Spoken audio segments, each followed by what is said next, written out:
Bom dia a todos na paz do Senhor Jesus. Seja bem-vindo, você que já vai estar entrando aí. Nós estamos aqui mais essa manhã, né, de domingo, para ministrar a nossa lição da Escola Bíblica Dominical, qual nós estamos estudando a Carta de Paulo aos Romanos, né? Nós temos visto lições preciosíssimas para as nossas vidas. E com certeza nessa manhã não será diferente. Nós vamos ser ministrados mais uma vez pelo Espírito Santo, né? Que nós possamos abrir a nossa mente, o nosso entendimento, o nosso coração, para que o Espírito Santo nos ensine nessa manhã mais uma vez, né? Eu quero te convidar para nós fazermos uma oração nesse momento, amém? Pai querido, Deus de amor e graça, nós estamos aqui mais uma vez, Senhor, nos colocamos diante de Ti para Te agradecer, Senhor, para Te bendizer por mais esse dia de vida e saúde, por mais essa manhã em que podemos nos debruçar mais uma vez diante da Tua palavra, Senhor, e aprendê-la. E nós te pedimos que o Teu Espírito Santo nos conduza à Tua verdade, e a Tua verdade é a Tua palavra, Senhor. Que o Teu Espírito Santo nos dê compreensão, verdadeiro entendimento, para sabermos qual é a boa, perfeita e agradável vontade do Senhor, meu Deus. Que nessa manhã, mais uma vez, nós saiamos daqui fortalecidos, que nós saiamos daqui enriquecidos pelo poder da Tua santa palavra, Deus. Nos instrui, nos ensina, nos exorta, segundo o Teu querer, meu Pai, e que cada vida que vai estar aí, Senhor, cada pessoa que vai estar junto conosco nessa manhã, aprendendo da Tua palavra, que possa sair enriquecido, fortalecido, que possa sair daqui nessa manhã, meu Pai, tendo mais entendimento da Tua vontade, do Teu querer, do Teu propósito, dos Teus projetos para as nossas vidas, meu Pai. É o que nós Te pedimos e desde já Te agradecemos, Te damos graças por tudo, em nome do Senhor Jesus Cristo. Amém e amém, Senhor. Deus abençoe você que já está aí, né? Essa manhã mais de friozinho, né? Talvez não tenha sido tão fácil levantar da cama, mas é importante que nós venhamos fazer escolhas, né? Nas nossas vidas, tudo é uma decisão tudo é uma questão de escolhas, né? Que nós fazemos. Eu quero, para nós introduzirmos essa lição, eu quero te convidar, para você que tem a revista, né? Que você vá lá nas primeiras folhas. Nós vamos ver o que o autor dessa revista, ele faz como introdução aqui, né? Para que seja estudado a carta de Paulo aos Romanos, né? Ele faz algumas considerações aqui, e se você não teve ainda a curiosidade de ler, eu quero ler para você, e você que não tem a revista, você vai estar aprendendo de igual forma. Diz assim: considerada a rainha das cartas paulinas, Romanos é a maior e mais influente de todas as cartas do apóstolo Paulo, a primeira grande obra de teologia cristã, né? Isso quem disse foi o escritor da revista, né? Ele achou que essa colocação fosse interessante, né, para declarar a importância da carta de Paulo aos Romanos, né? E ele vai dizendo mais ainda assim: a mensagem de Romanos. Então ele faz um breve relato aqui do que é a mensagem da carta de Paulo aos Romanos. Se você perguntasse a Paulo que visão ele tinha do Evangelho de Cristo, ele iria responder: leia a carta que escrevi aos Romanos, e você vai encontrar a resposta mais completa que posso lhe dar num só documento. Nos primeiros 8 capítulos, ele descreve a essência do Evangelho, que é condenação, justificação e santificação. né? Nos primeiros 8 capítulos foi isso que nós estudamos, né? Sobre a condenação, ou seja, vamos dar uma refrescada na nossa memória aqui, porque a partir do capítulo 12, que é o que nós vamos estudar hoje, a carta de Paulo já vai mudar um pouco de ênfase, né? Vai mudar bruscamente, completamente, sobre tudo aquilo que ele já vinha falando, né? Então, a primeira coisa que nós aprendemos, né, nesse trimestre, né, nas lições de Paulo, na carta aos Romanos, foi sobre a condenação, ou seja, todos estão condenados, todos foram condenados, né? Todos caíram, todos pecaram e estão destituídos da glória de Deus. Esse foi o primeiro ensinamento que Paulo trouxe para nós na carta de Paulo aos Romanos, né? Tá lá entre o capítulo 1 e o capítulo 3, ele está falando sobre isso, sobre a condenação, ou seja, todos estão condenados ao inferno, todos estão destituídos da glória de Deus, né? Isso é a primeira coisa, queridos, que nós precisamos ter em mente, porque só vai haver arrependimento da nossa parte se nós tivermos consciência de que nós erramos em algum ponto, de que nós estamos errados em alguma coisa. Ninguém se arrepende daquilo que não tem, que não sabe que está errado, não é verdade? Então, a primeira coisa que nós temos que ter na nossa mente, que Paulo frisa bem isso, é que nós estamos condenados por causa dos nossos pecados. Nós somos condenados, né? Nós pecamos, nós erramos e por isso a única coisa que nós merecemos era a condenação, né? E logo após, lá para os capítulos 4 a 5, então ele vai falar sobre a justificação, ou seja, há uma condenação para esse pecador, para essa pessoa que errou o alvo, que errou o caminho. Por quê? Porque nós adquirimos esse DNA do pecado desde os nossos primeiros pais, Adão e Eva, lá no jardim, né? Foi por causa disso que nós adquirimos esse DNA do pecado, do erro. Mas a palavra do Senhor também vai nos dizer o quê? Que desde a fundação do mundo, Jesus foi entregue por amor de nós, né? Então, já havia um plano de Deus desde o princípio. Já havia uma decisão de Deus em salvar, em justificar esses pecadores que estavam condenados, né? Então, há justificação. Mas agora, esse pecador, ele não pode se auto-justificar. Ele não tem poder para isso. Então, o que acontece? Há um só justo, e Paulo vai falar sobre isso, né? Nós estamos aqui relembrando aquilo que nós já estudamos.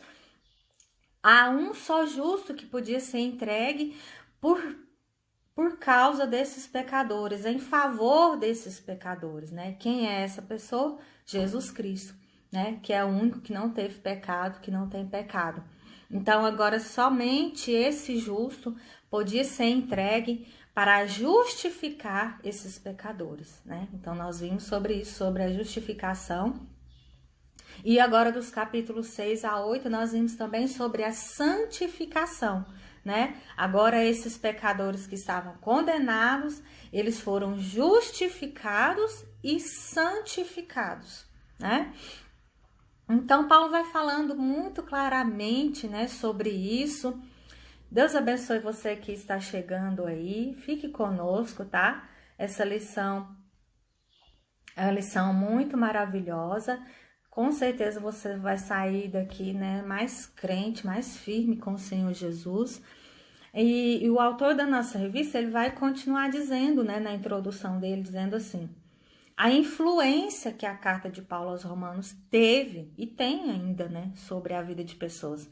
Ele vai dizendo assim: renomados teólogos e líderes evangélicos ou líderes religiosos foram convertidos a Cristo lendo Romanos. E aí ele cita o nome de algumas pessoas que, se você estudou um pouquinho, teve algum interesse por teologia, você vai lembrar dessas pessoas. Agostinho, né? Lutero, que foi o que fez a reforma protestante, né? Por isso nós somos chamados de protestantes, porque Lutero se levanta, se revolta contra todo ensinamento da igreja nos seus dias, né? E ele levanta uma reforma ali, ele faz uma reforma nos seus dias, cujo nós somos frutos dessa reforma hoje, né? E outros foram grandemente influenciados por essa carta. John Wesley, Karl Barth, John Stott. É um dos livros do Novo Testamento mais citados em aulas de teologia e estudado em cursos teológicos. Excelentes comentários de Romanos foram escritos por consagrados autores: João Calvino, Karl Barth, Martin Luther, Lloyd Jones, John Stott, John MacArthur e outros tantos foram influenciados a escrever livros pela carta de Paulo aos Romanos, né? E a atualidade de Romanos fala conosco hoje, claro, né? Romanos não foi só para os dias de Paulo, não foi só para os romanos, mas a carta foi escrita para hoje, né? Para nós, a Bíblia, a palavra de Deus é viva, ela é eficaz, né? Essa carta, ela tem a mensagem para o ateu, para o religioso, para Israel, para a igreja, enfim, para todo ser humano. Romanos nos ensina sobre o evangelho, a ira, a graça, o plano e a vontade de Deus, e é uma carta que nos mostra o caminho para a verdadeira paz com Deus, conosco e com o próximo. E hoje nós vamos ver isso claramente no capítulo de número 12, que é o que nós vamos estudar. E ele ainda diz aqui mais assim: estudando a carta aos Romanos, você vai descobrir a bênção e o poder dela. Aceite os desafios que ela propõe, a fim de viver a nova vida em Cristo e reconhecer a graça que o próprio Senhor nos dá para andarmos em novidade de vida, né? Então, o autor da nossa revista, ele nos faz esse convite para que nós não venhamos só aprender, mas que nós vamos nos render a esses ensinamentos. E nessa manhã nós vamos estudar a lição de número 13, que são questões práticas da vida. Então, como eu já disse, e quero fazer um breve resumo aqui, vamos recapitular mais algumas coisas, que do capítulo 1 ao capítulo 11, Paulo retrata para nós, portanto, o sacrifício que Cristo fez na cruz como prova de misericórdia de Deus por todos nós para nos salvar, né? Então, do capítulo 1 a 11 é basicamente isso que nós vimos. O propósito da salvação desse homem que estava caído, que estava perdido, e agora a entrega de Jesus por amor a esse homem, esse ser humano, né? Então, a prova cabal do amor de Deus, né, do cuidado de Deus sobre a humanidade está aí. Nós vimos do capítulo 1 ao 11 todo esse processo da salvação, né, culminando na morte de Jesus Cristo, né? Então nós vimos ali que o amor de Deus, ele não só foi dito, ele foi provado pelo fato de Jesus ter sido entregue na cruz por nós. E agora, nos capítulos seguintes, que é do 12 em diante que nós vamos estar vendo, agora nós vamos ver falar do sacrifício que nós devemos ofertar por amor a Cristo, ou seja, a reciprocidade, né? Como prova da nossa gratidão a Deus. Então, agora nós vimos um Deus que se entregou, que se deu, que se doou por amor a nós. Paulo agora, então, vai falar a partir do capítulo 12, agora esse ser humano se entregando também, né? Mostrando que esse amor agora é recíproco, né? Com Deus, como gratidão desse ser humano agora, que foi achado por Deus novamente, porque ele estava perdido, né? Paulo vai chegar a dizer que não foi nós que amamos a Deus primeiro, mas primeiro ele nos amou e se entregou por nós, né? Então agora nada mais justo do que esse ser humano que foi achado, que foi liberto, que foi tornado a Deus, né? Que foi trazido de volta à presença de Deus. Nada mais justo agora do que esse ser humano viver para o próprio Deus, né? Esse ser humano se entregar em amor, em gratidão a Deus. É isso que nós vamos ver agora de uma forma prática. através da nossa vida cristã agora. Então, até hoje nós estudamos os capítulos do 1 ao 11, Paulo tratou da doutrina, né, no sentido teórico, se podemos dizer assim. Mas a partir de hoje, agora nós vamos ver Paulo tratar isso de uma forma prática, né? Nós vimos de uma forma teórica, agora nós vamos ver como praticar então. Como nós devemos agora colocar em prática esse amor que nós vamos devotar a esse Deus que se entregou por nós, né? E até o capítulo 11, ele deu a base doutrinária, como eu já disse, né? A partir do 12, ele vai aplicar essa doutrina à vida prática, né? Vai dizer como eu devo agora aplicar essa doutrina no meu viver diário. Como eu devo viver agora como um cristão? Como eu devo me comportar? Como eu devo agora como eu devo proceder como uma pessoa que se entregou a esse Deus, que foi mudado, transformado, porque agora nós passamos a ser a nova criatura, uma nova criatura em Cristo Jesus, né? Então agora de forma prática nós vamos ver isso, como nós devemos lidar, como nós devemos nos comportar como esse cristão, né? Que Paulo vai nos ensinar aqui nessa manhã, né? Nós não podemos esquecer que essa carta ela foi escrita no final da terceira viagem missionária de Paulo. Paulo agora ele pretendia evangelizar a Espanha e agora ele precisa da ajuda dessa igreja em Roma para que o evangelho chegasse até a Espanha, né? Então, mas basicamente isso.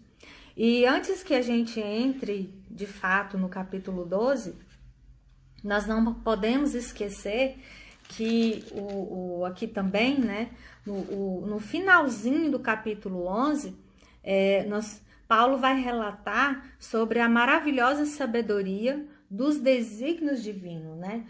Ou seja, resumindo aqui, para nós ganharmos tempo, Paulo vai fazer uma doxologia. O que é uma doxologia? Um louvor, uma ação de graças a esse Deus tão grandioso, tão poderoso, tão maravilhoso, né? Que sendo tão grande, se fez tão pequeno, né? No sentido de deixar a glória, deixar a sua casa celestial e descer a essa terra e se entregar por amor a pessoas que nem o conheciam, a pessoas que jamais o amaria, a pessoas que talvez jamais vão amar a ele, né? Então Paulo vai aqui no capítulo 11, no finalzinho do capítulo 11, eu quero ler com você, abre a sua Bíblia, por favor. Capítulo 11, versículo 33.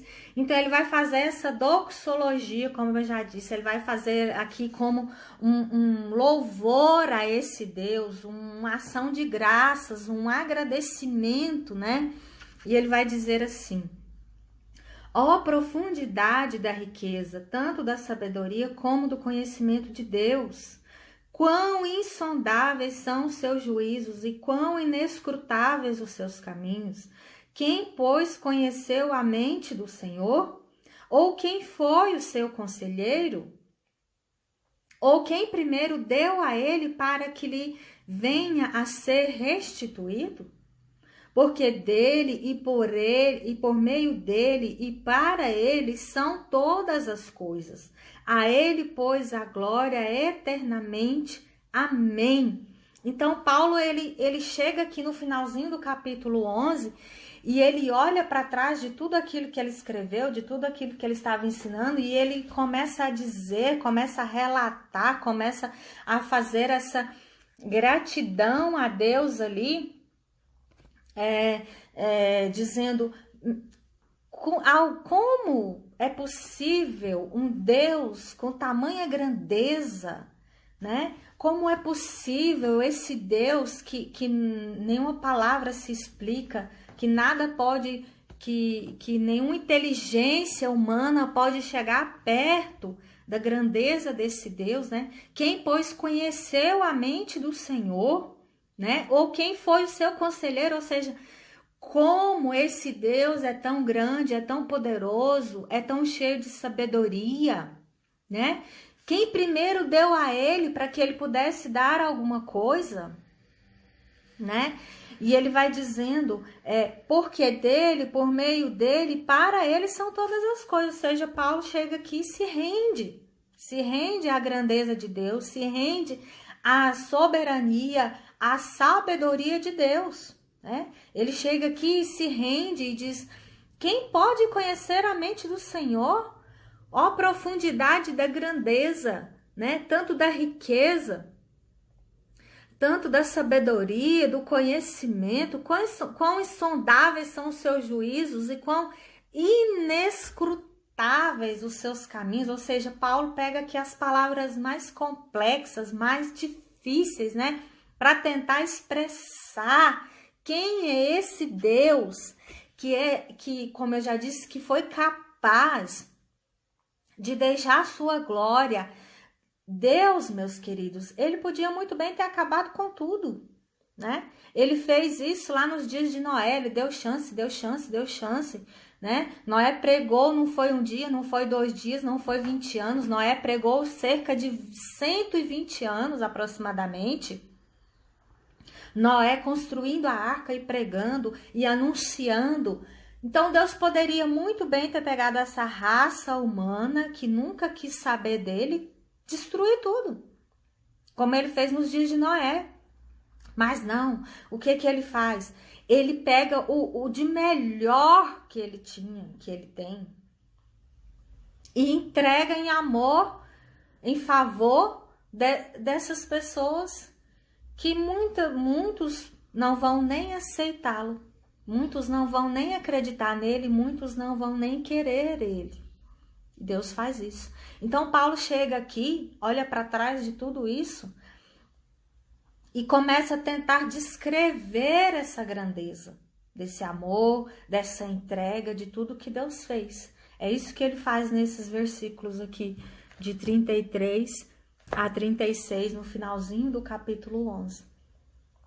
E agora, então, Paulo vendo tudo isso, né, o apóstolo Paulo vendo tudo isso, ele começa o capítulo número 12, que aí então ele vai falar, ele vai fazer um pedido, ele vai fazer um clamor, né? Para que agora nós venhamos ser recíproco desse amor, dessa entrega. E Paulo usa uma palavra muito peculiar, muito forte, né? Para introduzir o capítulo de número 12, o versículo de número 1, ele vai dizer assim, rogo-vos, pois, irmãos.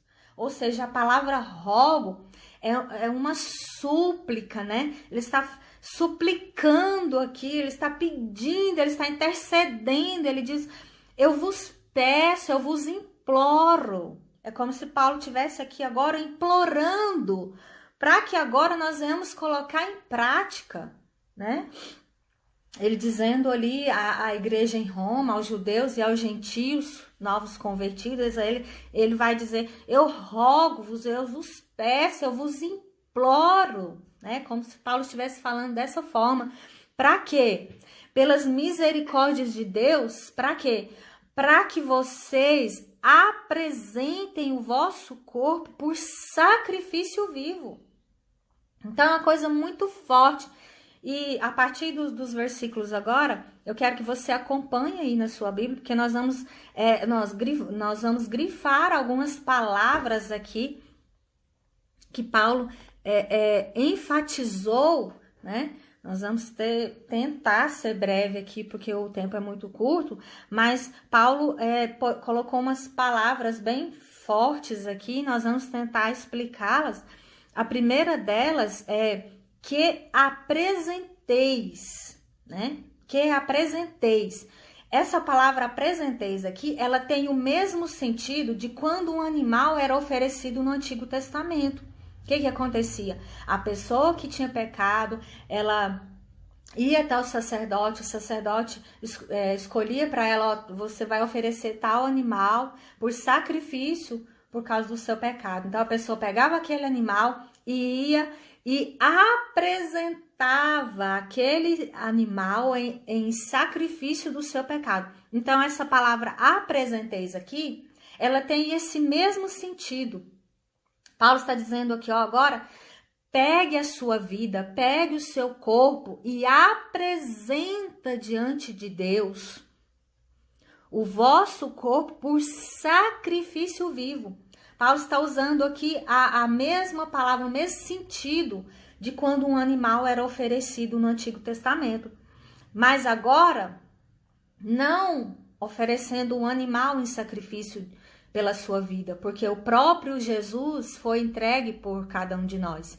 Mas então, pastora, por que nós devemos, se Jesus já fez isso, por que nós devemos nos apresentar? Como eu já disse anteriormente, como agora, como gratidão, como reciprocidade.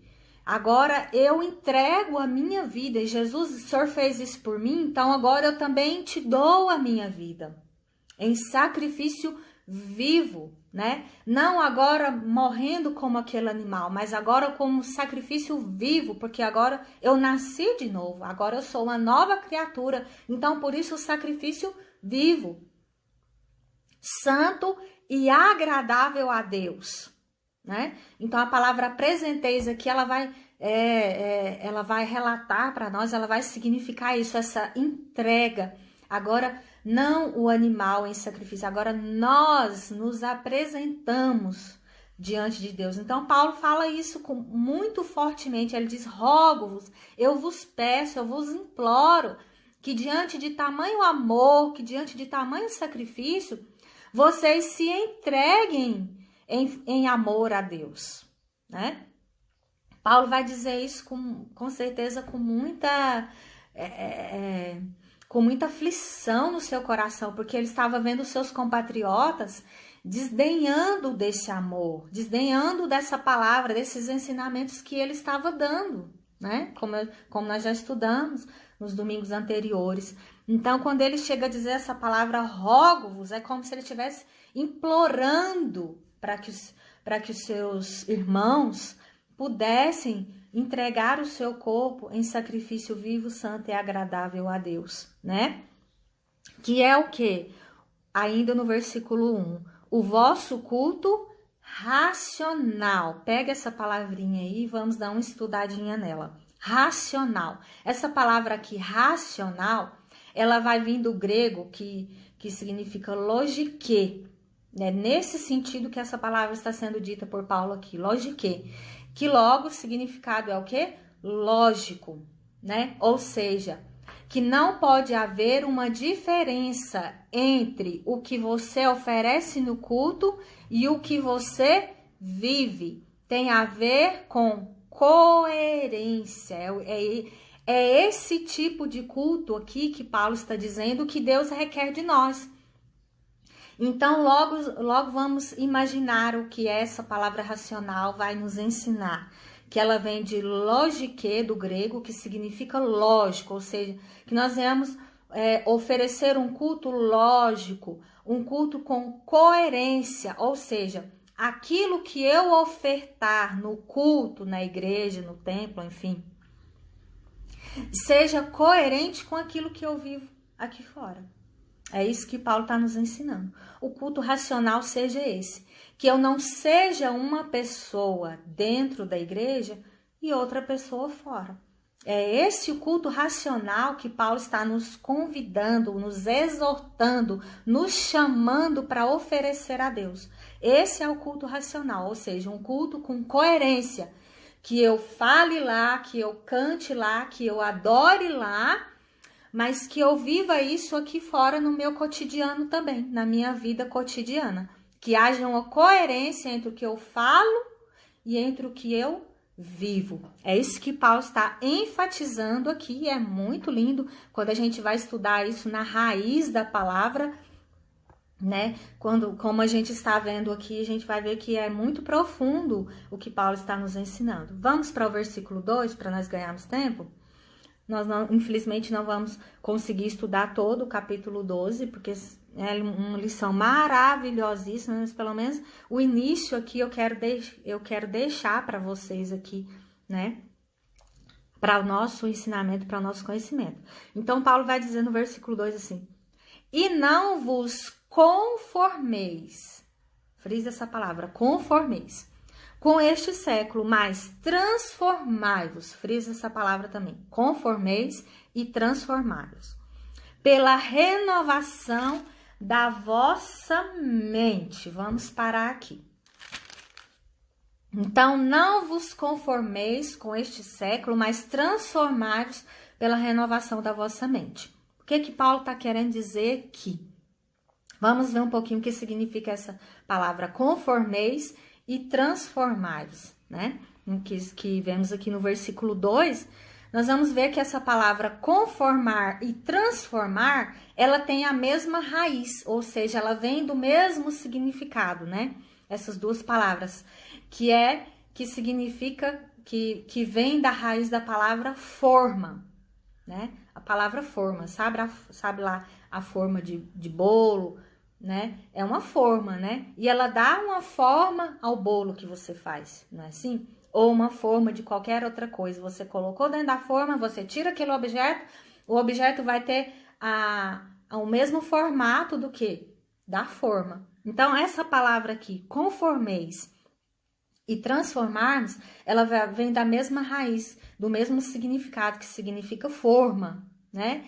Então, por isso, Paulo vem dizendo aqui, não se conformeis, ou seja, não se molde, né, a este mundo.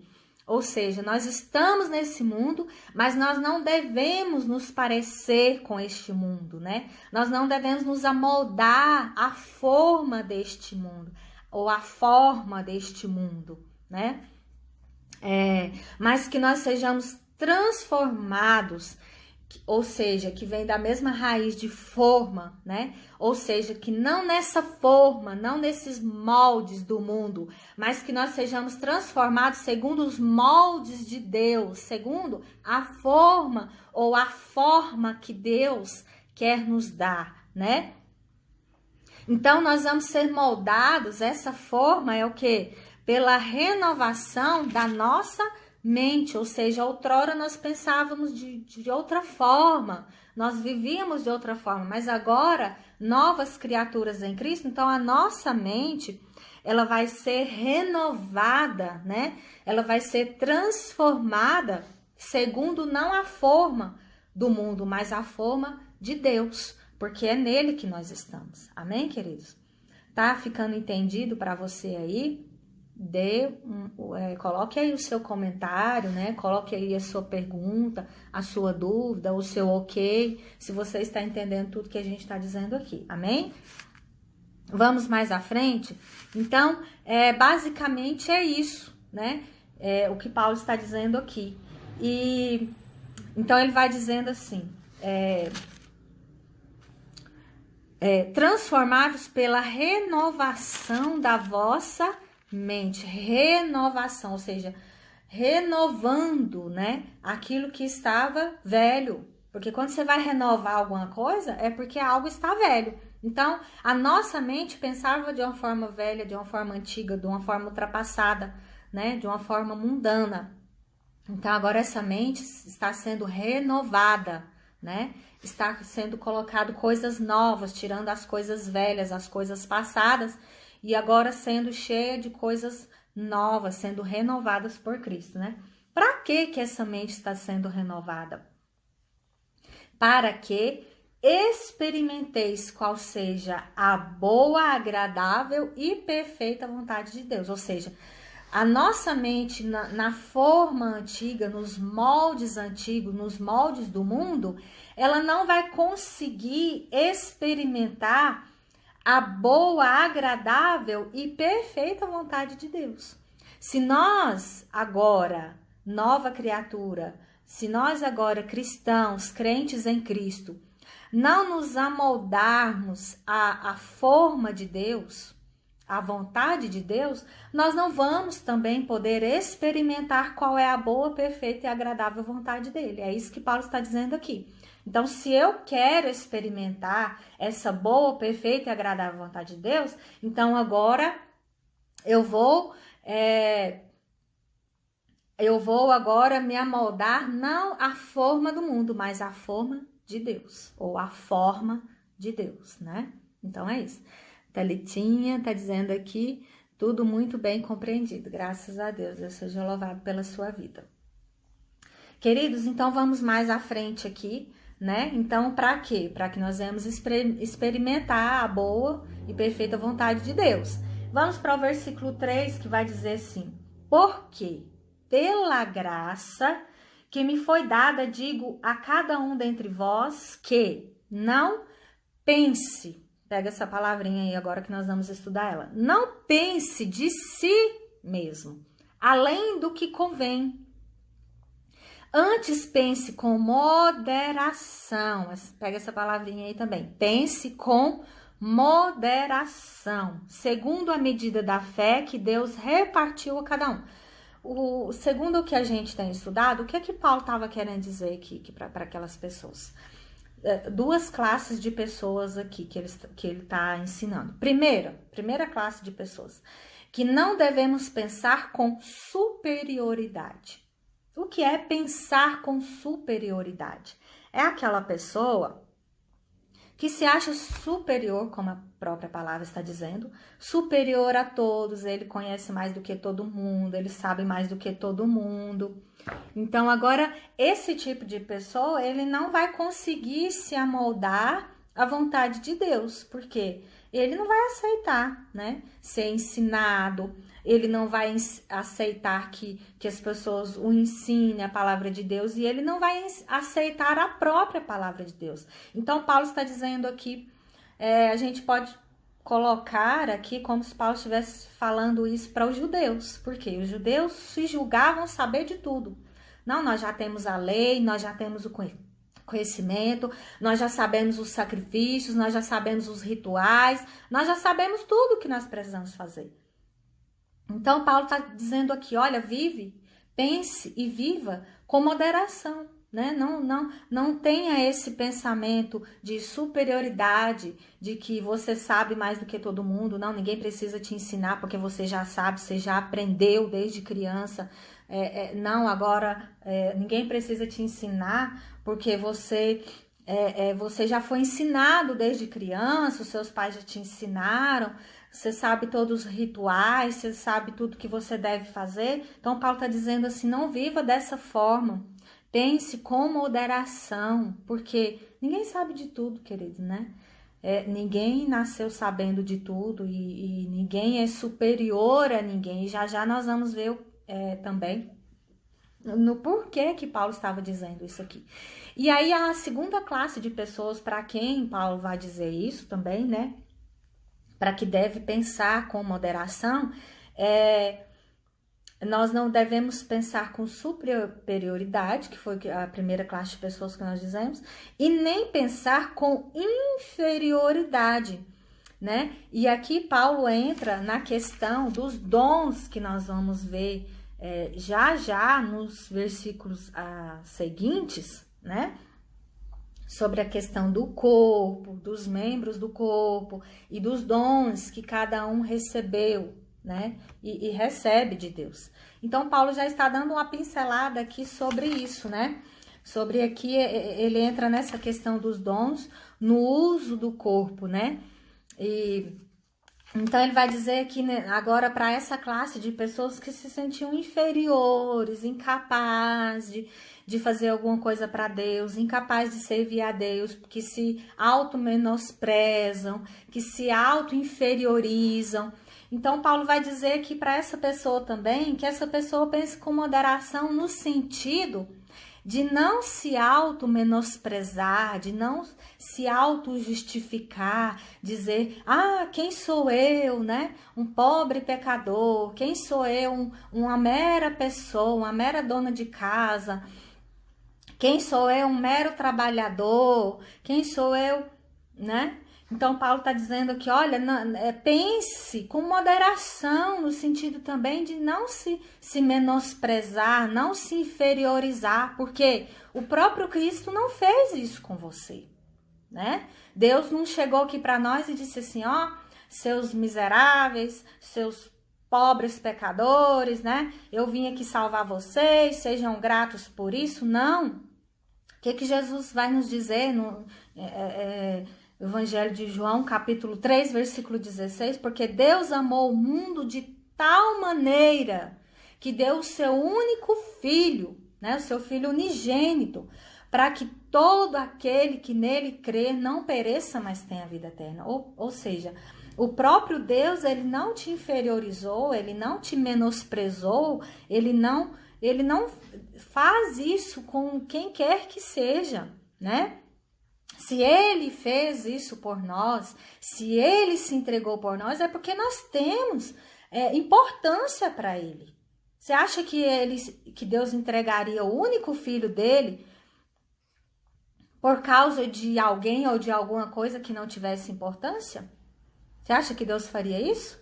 Então, querido, você tem importância, você é importante para Deus, e eu friso aqui que essa mensagem é uma mensagem cristocêntrica, não é uma mensagem humanista, né? É uma mensagem cristocêntrica, porque Cristo aqui é tudo.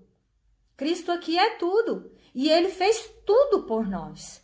E ele não faria tudo por alguém, como eu já disse, ou por algo que não tivesse valor, que não tivesse importância para ele. Então, essa mensagem é uma mensagem cristocêntrica, sim, não é uma mensagem humanista, querer levar o nosso ego, eu sou importante, eu sou isso, nossa, Deus se importou comigo. Não, mas no sentido de nós termos gratidão. E você pode olhar e perceber a pessoa que se auto-inferioriza, que se auto-menospreza, ela é uma pessoa ingrata também. Ela não consegue ser grata por Deus e por ninguém, muito menos por ela mesma. Ela não consegue se amar, ela não consegue se elogiar, ela não consegue se gostar. E a pessoa que não se ama, não se gosta, é uma pessoa que não ama a Deus também. Por quê, pastor? Porque nós somos criados, nós somos feitos à imagem e semelhança de Deus. Então, se eu me olho, eu não me amo, eu não me gosto, eu estou sendo ingrata com Deus, porque eu fui feita à imagem dele, eu fui feita à semelhança dele. Então, se eu não me amo, se eu não me gosto, estou dizendo, Deus, eu não gosto do que o Senhor fez. Eu não gosto do que o Senhor criou, que sou eu. Entendeu? O porquê que nós somos ingratos a Deus nesse sentido? Então, queridos, Paulo está dizendo aqui,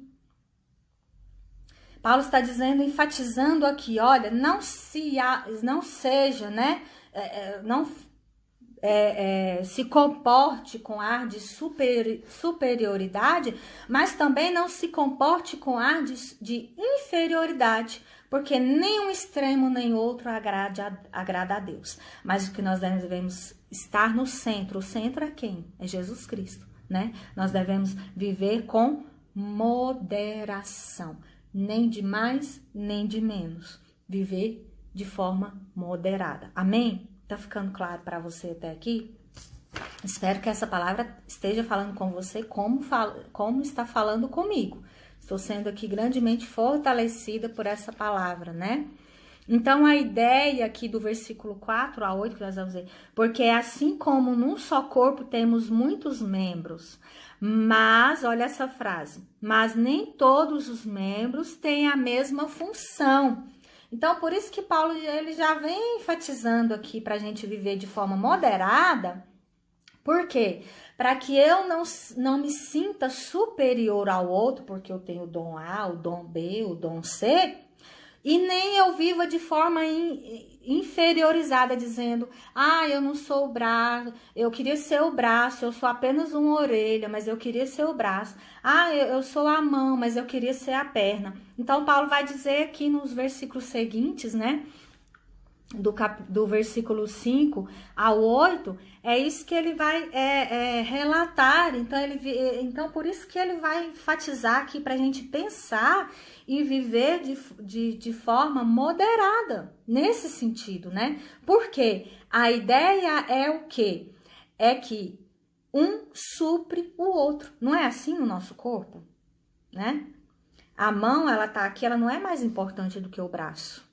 O braço, ele tá aqui, ele não é mais importante do que o pescoço. O pescoço tá aqui, não é mais importante do que a cabeça.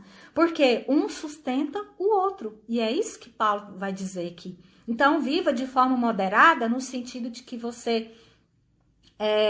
e mais à frente, ele vai dizer aqui, que você tenha o outro por superior a você. Né? Mas não no sentido de, fulano é mais importante que eu, não. Mas no sentido de que um supre o outro, né? E não que um é melhor do que o outro, mas que um membro do corpo supre o outro membro desse mesmo corpo, em que o cabeça é quem? Cristo, né? Então, Paulo vai fazendo... trazendo muitas recomendações aqui acerca das virtudes, né? E Paulo aqui, ele vai fazendo essas recomendações, e são recomendações muito claras, querido, né? Que não tem dificuldade da gente ter entendimento, né? Aqui, a partir do versículo 9, deixa eu ver quanto tempo a gente tem aqui ainda. A partir do versículo 9, ele vai dizer, então, o amor seja sem hipocrisia. A palavra hipocrisia aqui é no sentido que na época de Paulo, né, nos dias em que Paulo viveu, hipocrisia vinha da palavra hipócrites, né? O que significava? Aquele que se esconde atrás de algo. O que era uma pessoa hipócrita naquela época? Era um ator que trabalhava, né, no teatro, enfim. E ele, cada vez que ele ia contracenar uma cena, o que ele fazia? Ele usava um tipo de máscara. Então, se ele ia fazer um personagem triste, ele usava uma máscara de triste. Ele ia fazer um personagem alegre, ele usava uma máscara de alegre. Cada personagem que ele ia fazer, ele usava uma máscara diferente. E Paulo usou essa palavra hipócrita aqui nesse sentido, ou seja, o amor seja sem hipocrisia, seja sem fingimento, né? Que você não precisa colocar uma máscara para amar o outro. É nesse sentido que Paulo está dizendo aqui. Mas detestai o mal, apegando-vos ao bem. Ou seja, muito claramente aqui, né? Essas recomendações, essas virtudes para nós seguirmos para a nossa vida.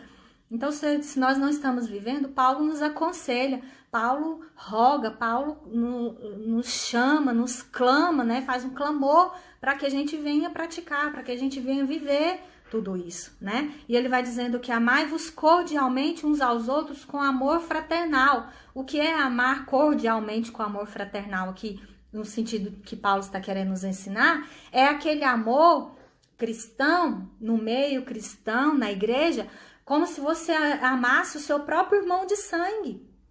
Você tem um amor especial, não tem? Com seu irmão de sangue, com o seu familiar de sangue. Cordialmente aqui que Paulo está chamando nós, é nesse sentido, para que nós venhamos amar como se nós fôssemos irmãos de sangue, né?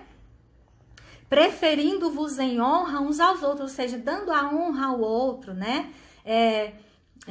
Colocando o outro em primeiro lugar do que nós, dando honra uns aos outros.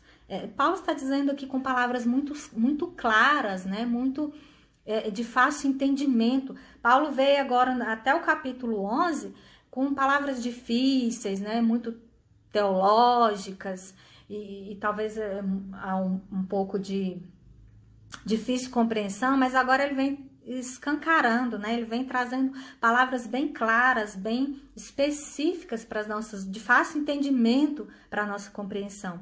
E ele vai dizendo no versículo 11, no zelo não sejais remissos. O que é remissos? Remisso é uma pessoa que tarda, que demora, né? Ou seja, no zelo, no cuidado em servir a Cristo, no cuidado em ser essa nova criatura, não seja tardio, né? Não seja vagaroso. É isso que ele está dizendo aqui. Mas sede o quê? Fervorosos de espírito, né? Servindo ao Senhor. O que é uma pessoa fervorosa de espírito, querido? Uma pessoa fervorosa de espírito é facilmente vista, né? É fácil você conhecer uma pessoa fervorosa, uma pessoa que tudo aquilo que ele vai fazer, ele faz com entusiasmo, né? Ele faz com fervor, ele faz com sangue nos olhos, né? Ele faz demonstrando que aquilo que ele está fazendo é prazeroso para ele, ele faz com gratidão. É fácil conhecer uma pessoa fervorosa de espírito. E Paulo está dizendo aqui, Paulo está nos convidando a ser essa pessoa fervorosa de espírito, né? Ou seja, não seja remisso, não seja tardio, vagarosos, no que diz respeito a servir ao Senhor. É isso que Paulo está dizendo aqui. E ele vai dizer no versículo 12, regozijai-vos na esperança, sede pacientes na tribulação, na oração, perseverantes, compartilhai as necessidades dos santos, praticai a hospitalidade, abençoai os que vos perseguem, abençoai e não amaldiçoeis, alegrai-vos com os que se alegram, chorai com os que choram, tende o mesmo sentimento uns para com os outros, em lugar de serdes orgulhosos, condescendei com o que é humilde, não sejais sábios aos vossos próprios olhos, não torneis a ninguém mal por mal, esforçai-vos por fazer o bem perante todos os homens, se possível, quando depender de vós, tende paz com todos os homens. Não vos vingueis a vós mesmos, amados, mas dai lugar à ira, porque está escrito, a mim me pertence a vingança, eu é que retribuirei, diz o Senhor. Quando ele diz aqui, mas dai lugar à ira, no sentido de que coloque, entregue essa causa sua, essa ira sua, esse seu descontentamento, esse seu dissabor, nas mãos de Deus, porque Ele é o justo juiz, né? Ou seja, não faça vingança por conta própria, não julgue a ninguém, não faça justiça com as próprias mãos, mas aqui porque ele vai dizendo, a vingança eu é que retribuirei, diz o Senhor, né? E aqui nós podemos relembrar aqui, trazer a nossa memória acerca da lei da semeadura, aquilo que nós plantarmos nós vamos colher. Então, dar lugar à ira aqui é nesse sentido, de que a Bíblia, a palavra de Deus, e nem o próprio Deus nos impede de irar, mas a palavra de Deus vai falar lá em Tessalonicenses, salvo engano, né, se eu não estiver enganada, vai dizer o quê? Que a gente pode dar lugar à ira, mas não pode pecar, né? Então, é nesse sentido aqui, tá bom?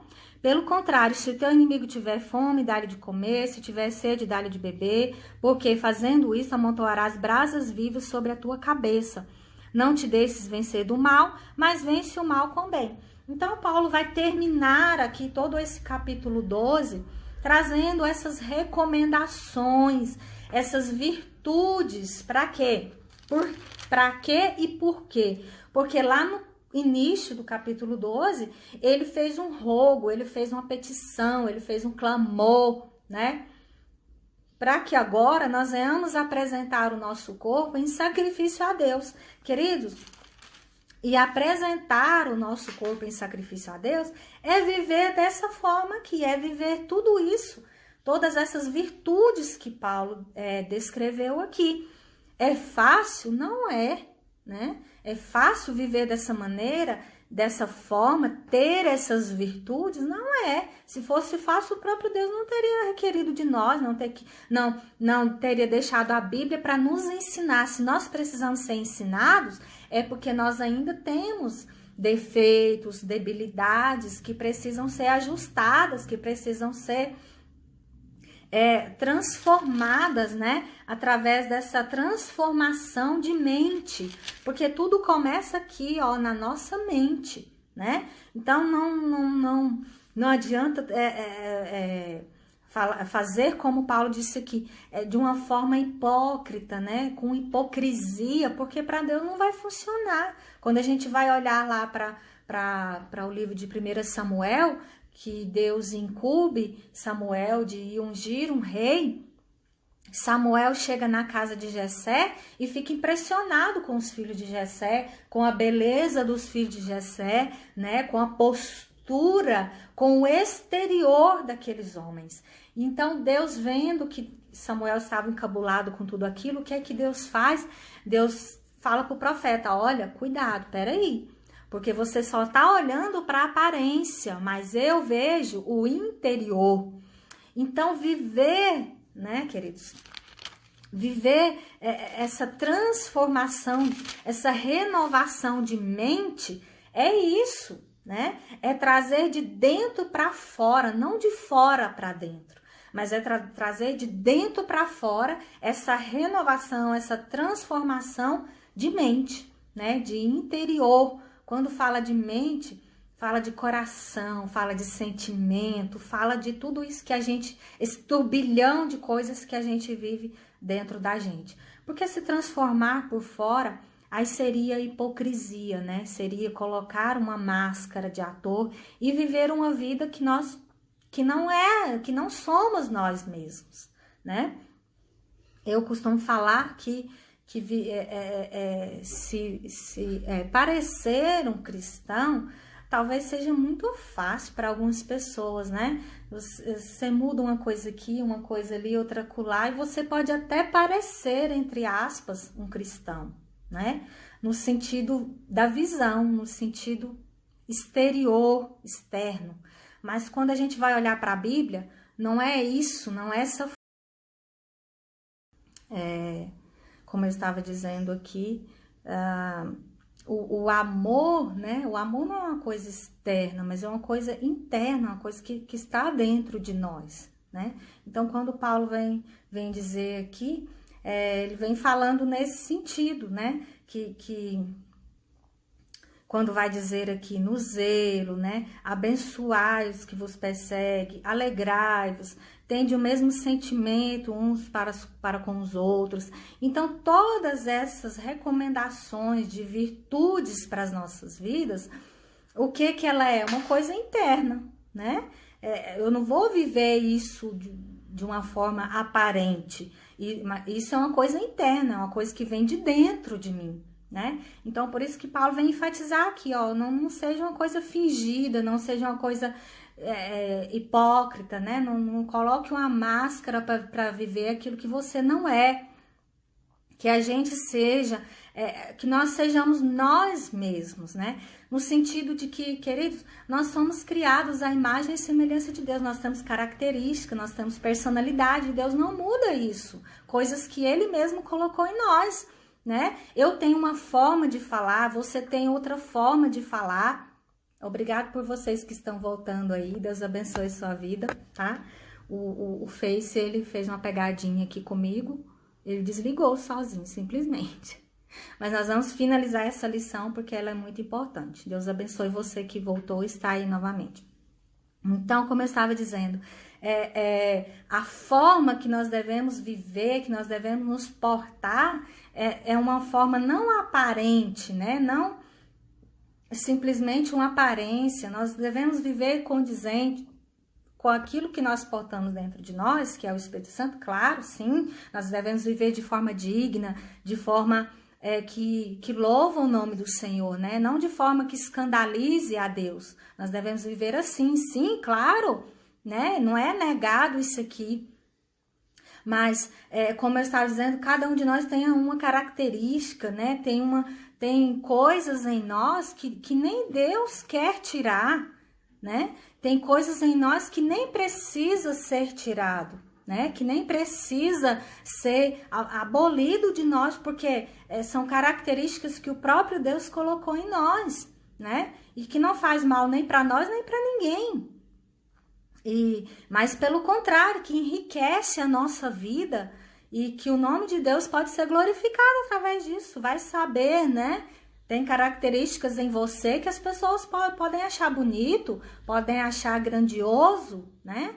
Que talvez coisas que nem são literalmente, né, virtudes cristãs, mas que as pessoas podem agradar em você. Nossa, tem alguma coisa naquela pessoa que me agradou, tem alguma coisa naquela pessoa que me atrai a ela, que eu gosto de ouvir ela falar, eu gosto da maneira dela, do jeito dela se portar, enfim, são características nossas, peculiar nossa, né? Qual é a característica da mulher, peculiar da mulher? Ser né? Afeminada, enfim, de forma feminina, né? Quando você olha para uma menininha, tá lá 1 aninho e pouco, não tem nem 2 anos ainda, qual é a característica dela? Ela quer brincar com a bonequinha, ela quer passar um batom na boneca, quer passar uma maquiagem na boneca, quer arrumar o cabelo, ou seja, uma forma feminina, né?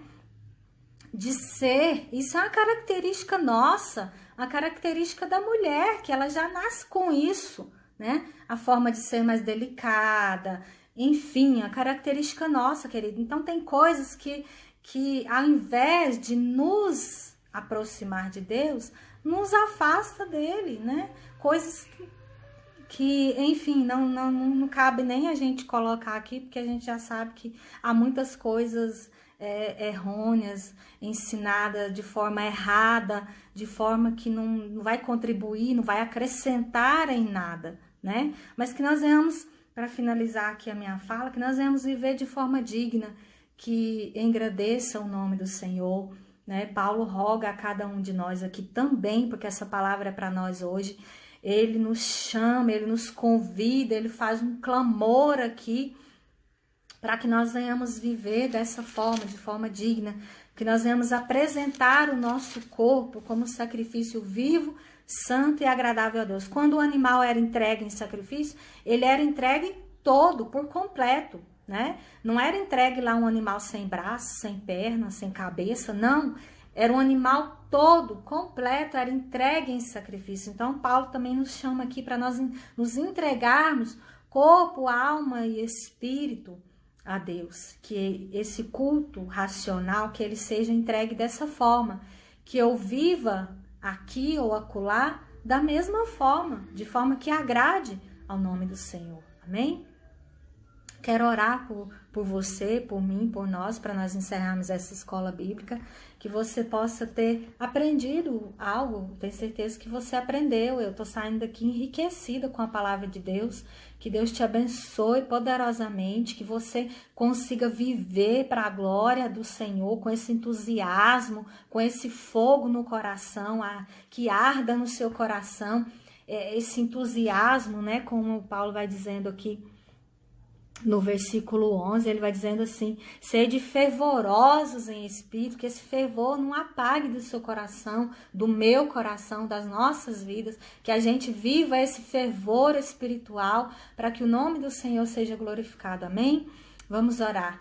Pai querido, Deus amado, eu quero te louvar, eu quero te bendizer, Senhor, por essa escola bíblica dominical, eu quero te agradecer pela vida de cada irmão que esteve aí, que ainda está, que nós venhamos conseguir, meu Pai, através do Teu Espírito Santo, através da Tua graça, através da Tua bondade, viver essa forma de vida, viver dessa maneira que te agrada, dessa maneira que te glorifica, dessa maneira que te exalta, meu Pai. Ser com cada um de nós, que nós possamos alcançar essa forma de viver, meu Deus.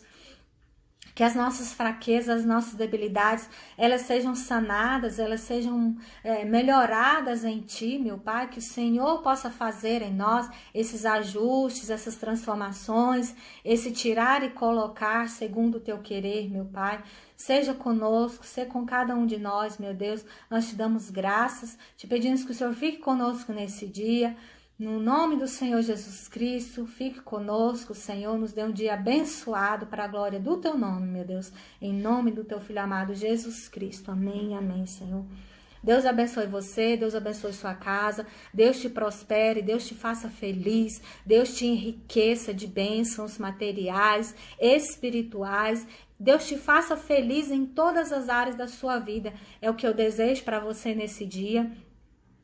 Fique na paz do Senhor. À noite nós temos o culto presencial. Não perca, com certeza será uma bênção. Com certeza Deus tem uma palavra maravilhosa reservada para o nosso coração. Você que pode estar no templo, esteja no templo. Você que não pode ainda, tenha paciência. Mas cultue a Deus de igual forma na sua casa. Amém? Fique na paz do Senhor Jesus. E até breve aí. Deus te abençoe. Obrigada pela companhia aí. Amém?